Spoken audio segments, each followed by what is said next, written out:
CTV's Rachel Aiello standing by in Ottawa, following it all here. So what did you think? We saw Mark Carney fielding a number of questions from Andrew Scheer and then Pierre Poilievre from Quebec for the Conservatives, and also from Yves-François Blanchet for the Bloc Québécois. Your takeaways?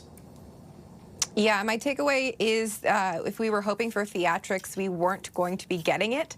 I do think that it's going to be something we're going to have to keep an eye on going forward, Todd. The fact that Prime Minister Mark Carney is only going to be taking questions in the leaders round kind of takes some of the wind out of the sails from the opposition parties in terms of getting under his skin, getting him riled up, and having him have to answer the same question likely over and over and over again. With a limited amount of questions he's going to be answering, that kind of narrows down the ability for some of those testy back and forths, though I'm sure they will be coming, Todd, as we've seen in the past. The other thing that struck me was just going through the rotation of, okay, it's the Conservatives and then it's the Bloc, and for years you'd then hear from the New Democrats. But NDP interim leader Don Davies was not able to ask a question to Prime Minister Mark Carney because they have lost official party status. So I do think that was an interesting development in terms of kind of the content or the direction questions are going to be placed towards the Liberal government without the New Democrats able to chime in as regularly. It's interesting, too. We just showed the footage there of Carney walking by the media, and he sort of smiles at one point at them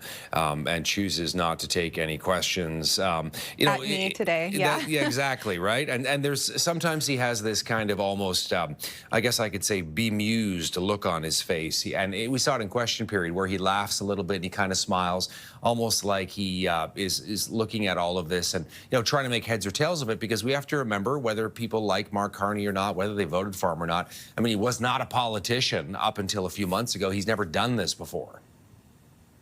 That's right. I think one thing we've clearly established by now, Todd, is that Carney doesn't suffer fools, and he kind of makes no bones about showing that. And what we saw in his responses were, I would say, sticking to message track, but not so like repeatedly regurgitating the same things as we would see Trudeau do in the later years.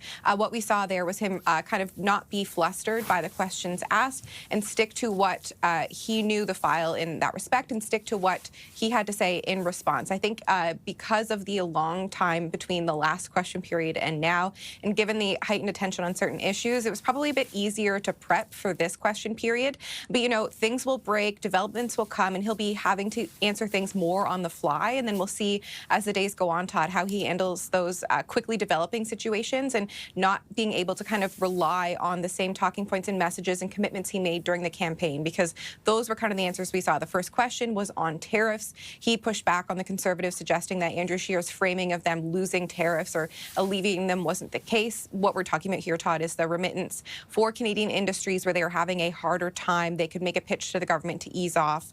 And then there was a question about affordability and the budget. When are we going to be seeing that budget? Mark Carney going back to the answer he's been given. So it'll be interesting to see how things kind of evolve from here, Todd, as the days go on and he's into his second, third, fourth, fifth, 100th question period.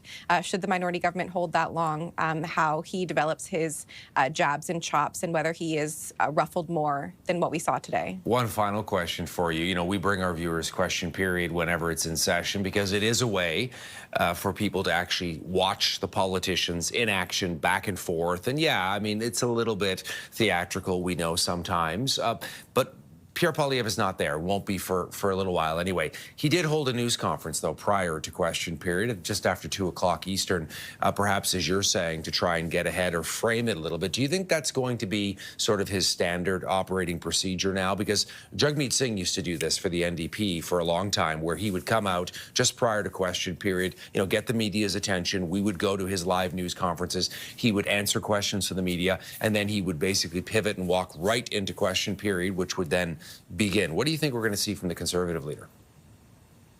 Yeah, I think we can expect to see him come out into the foyer, or I guess come into the House in the first place, come into the foyer when he has something to say, and as he does want to set the agenda, or as I said earlier, kind of counter-program what the Liberals are offering. He is still the Conservatives leader, and he is able to use the foyer for the press conferences as long as he's essentially got an escort, one of his other colleagues, so that's why you saw the Conservative MPs standing behind him. So I do expect that to continue. I don't necessarily think it's going to be an everyday situation, nor was it for Jagmeet Singh for that matter.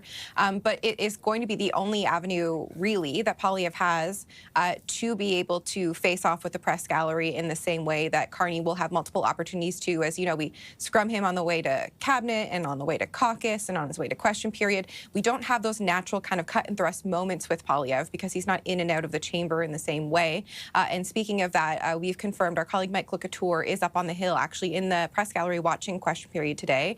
And Poilievre is not in the viewing chamber. It's our understanding that he's back in an office watching this all go down. Hey, I know I said the last one, but I just thought of one more that I want to ask you. Have you noticed any shift in tone with Pierre Poilievre and his interactions with the media lately, Rachel? Well, in response to the first question he got today, he said it was a good question. So there's that. It was on the main estimate, so that is right in his bailiwick. So there's that as well. I have noticed that they are trying to take a more measured tone in their overall response to things, making clear that, you know, they're not going to oppose just for the sake of opposing. But, you know, Poilievre is inclined to then go back into his lines of attack. And in terms of a veracity of questions or the ability to see him, because he's not in the House, it hasn't been, turning on the fire hose of ability to put questions to him, nor has that been the case for Andrew Scheer. You know, they are making themselves available at certain periods. So I guess jury's out on how things shape up over the next little while, how much Poilievre is going to stay in Ottawa, because he's now got to go and try to win a by-election as soon as that is called, probably this summer. And so will he have to kind of spend his time in Alberta versus being on the Hill? Is that where we're going to see Andrew Scheer more? These are all kind of the fun questions that we get to watch play out and continue to cover, Todd. And political nerds like us love it. Thanks for this, Rachel. Yeah, happy to be here. Rachel Aiello in Ottawa.